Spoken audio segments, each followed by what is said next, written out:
Hello बच्चों, welcome to ignite class. देखिए, आज क्वेश्चन ऑफ डे का क्वेश्चन है गाउस लॉ से। किससे? गाउस लॉ से। आइए हम देखते हैं गाउस लॉ का क्या है question. If E dot D s is equal to zero over a surface. देखो, गाउस लॉ कहता है phi is equal to cyclic integration of E dot D s is equal to क्या होता है, Q upon में epsilon naught.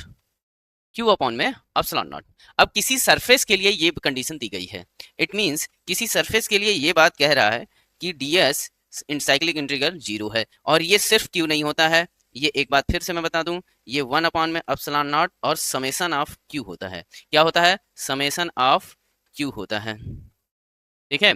अब हम बात करेंगे कि ऑप्शन पे, एक एक ऑप्शन को बारीकी से समझेंगे। ऑप्शन वन कहता है, ऑप्शन वन कह रहा है the electric field inside the surface and on it zero.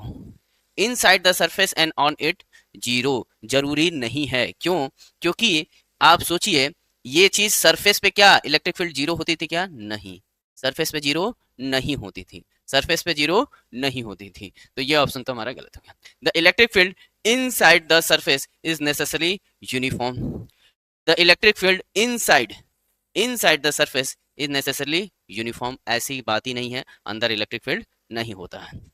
The number of flux line entering the surface must be equal to the number of flux in leaving it. ये must हो सकता है। क्यों हो सकता है? क्योंकि अगर मैं एज्यूम करूं कि इसके अंदर कोई चार्ज ही नहीं है, मतलब क्यू इन जो है वो जीरो है या और क्यू आउट है, यहाँ पे क्यू है, तो यहाँ से जितनी लाइन इस सरफेस को जाएंगी, मतलब फ्लक्स जितना आउट होगा उतना ही क्या होगा, फ्लक्स इन होगा। तो net flux zero, net flux zero, तो ये वाला केस बन सकता है। क्या बन सकता है? ये वाला case.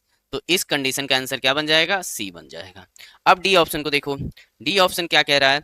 All charge must be necessary be outside the surface. मतलब सारे के सारे चार्ज क्या हैं?